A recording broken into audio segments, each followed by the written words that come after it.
Halo, selamat pagi teman-teman Sekolah Minggu GBIK kelas Tunas Muda.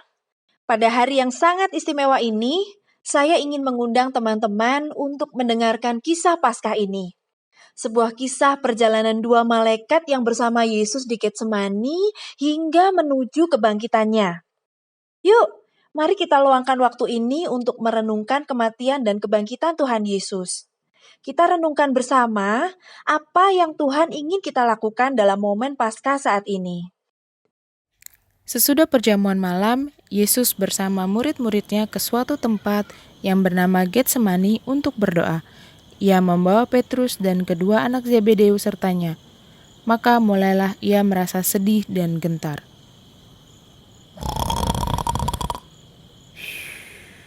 Lihatlah mereka hanya tidur seolah-olah tidak ada yang terjadi. Tidakkah mereka menyadari betapa pentingnya malam ini? Mereka tidak menyadari bahwa ini malam yang sungguh berat bagi Yesus. Mereka tidak merasakan bahwa akan ada pertempuran. Mereka hanya tidur dan mendengkur. Padahal dia hanya minta satu hal dari mereka untuk tetap berjaga dan berdoa bersamanya.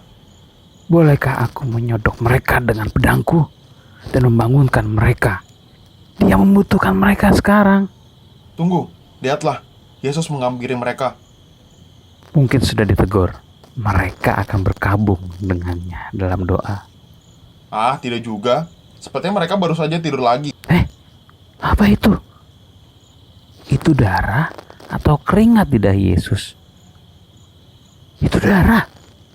Pasti sungguh luar biasa penderitaan yang dihadapi. Tapi kenapa mereka tidak mendampinginya ya? Aku sungguh tidak mengerti. Dia ada sebelum dunia diciptakan. Dia adalah Tuhan. Tapi kenapa dia meninggalkan kerajaannya untuk seorang manusia yang rapuh seperti ini? Untuk apa? Kita harus percaya kalau Bapa punya rencana. Kita harus menunggu. Aku tidak bisa menunggu lebih lama lagi. Aku ingin melihat mereka kalah. Biarkan aku masuk dan bertarung untuknya. Kamu tahu kan perintah untuk kita apa? Kita harus berdiri tegak dan menunggu. Sepertinya sesuatu akan terjadi. Hah, tentara datang. Oh, sekarang murid-murid Yesus bangun. Ya Petrus, benar Petrus. Cepat bergeraklah. Ya, itu benar. Ya, gunakan pedang itu. Bersiaplah. Yesus baru saja menyebut kita. Waktunya menyerang. Tunggu. Apa? Apa yang baru saja dia katakan? Dia tidak akan memanggil kita untuk membelanya. Kenapa? Aku pun tak tahu. Ini sesuatu tentang pemenuhan kitab suci. Mereka membawanya pergi. Kita harus tetap bersama Yesus. Ayo pergi. Mereka menanggalkan pakaiannya dan mengenakan jubah ungu kepadanya. Mereka menganyam sebuah mahkota duri dan menaruhnya di atas kepalanya, lalu memberikan dia sebatang buluh di tangan kanannya. Kemudian mereka berlutut di hadapannya dan mengolok-olokkan dia, katanya, "Salam, hai Raja orang Yahudi." Mereka meludahinya dan mengambil bulu itu dan memukulkannya di atas kepalanya. Sesudah mengolok-olokkan dia, mereka menanggalkan jubah itu daripadanya dan mengenakan pula pakaiannya kepadanya. Kemudian mereka membawa dia keluar untuk disalibkan. Aku tidak sanggup melihat ini. Aku tahu. Ini sungguh menyedihkan. Apakah mereka tahu siapa dia? Dia adalah anak Allah dan mereka mengejeknya, menggunakan gelarnya seperti lelucon. Ini adalah bagian dari rencana Bapa. Tapi entah bagaimana. Apa maksudmu? Memaku pemimpin kita di atas kayu salib sama seperti seorang penjahat. Itukah rencana Bapa? Pasti ada sesuatu yang salah. Coba cek lagi perintah kita apa. Kita perlu melakukan sesuatu. Kita harus menunggu. Menunggu? Menunggu untuk apa? Menunggu sampai dia mati. Bagaimana kematiannya bisa menyelamatkan ciptaannya yang berharga? Aku pun tak tahu. Aku hanya tahu bahwa tugas kita adalah menunggu. Dengarkan itu. Bahkan dalam kepedihan dan penderitaannya, Dia masih berusaha menyelamatkan para penjahat yang disalib di sebelahnya. Apakah kebaikan yang pernah dilakukan penjahat itu yang akan membawanya ke surga? Mengapa Yesus menyelamatkannya? Ya, dia pergi untuk semua orang dan menyelamatkannya. Aku tak sanggup kalau hanya menunggu.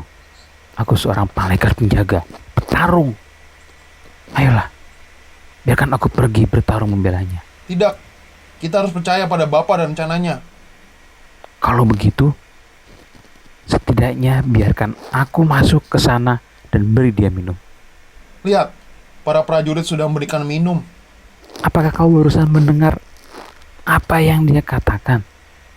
Dia berkata, ya Tuhan, mengapa engkau meninggalkan aku? Bahkan Yesus telah berpikir ini adalah bagian dari rencana Allah. Ini pasti ada yang tidak beres. Kita harus tetap kuat. Hah? Aku sudah terlambat. Dia sudah pergi. Kita gagal melindunginya. Kita gagal. Setelah hari Sabat lewat, menjelang menyingsingnya fajar pada hari pertama minggu itu, pergilah para wanita menengok kubur Yesus. Maka terjadilah gempa bumi yang hebat, sebab seorang malaikat Tuhan turun dari langit dan datang ke batu itu dan menggulingkannya, lalu duduk di atasnya. Wajahnya bagaikan kilat, dan pakaiannya putih bagaikan salju, dan penjaga-penjaga itu gentar ketakutan dan menjadi seperti orang-orang mati. Akan tetapi malaikat itu berkata kepada perempuan-perempuan itu, Janganlah kamu takut, sebab aku tahu kamu mencari Yesus yang disalibkan itu. Ia tidak ada di sini, sebab ia telah bangkit, sama seperti yang telah dikatakannya. Mari lihatlah tempat ia berbaring. Dan segeralah pergi dan katakanlah kepada murid-muridnya bahwa ia telah bangkit dari antara orang mati.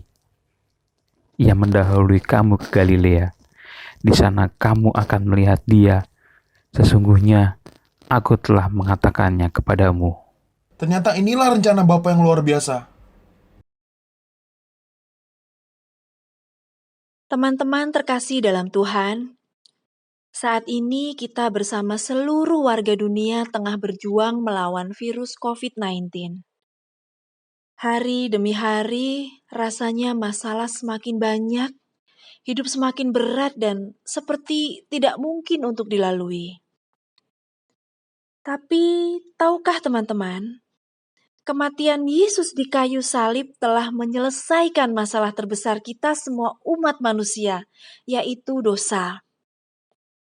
Oleh karena kasih dan anugerahnya, kita sudah diselamatkan. Dan bahkan kebangkitannya pada hari yang ketiga membuktikan bahwa di dalam Yesus kita punya harapan. Nah, jadi apapun masalah yang saat ini teman-teman hadapi, segala kekhawatiran, bahkan kesedihan dalam menghadapi situasi saat ini, ingatlah bahwa Tuhan Yesus sudah menyelesaikannya. Selalu ada harapan ketika kita mau menyerahkan hidup kita kepadanya. Dan dalam merayakan Paskah hari ini, mari kita beritakan kabar sukacita ini kepada orang lain. Hiduplah selalu dalam ucapan syukur dan penuh semangat. Jadilah pembawa kabar gembira untuk orang-orang di sekitarmu. Karena Yesus sudah mati dan bangkit untuk kita semuanya. Haleluya, terpujilah Allah yang Maha Tinggi.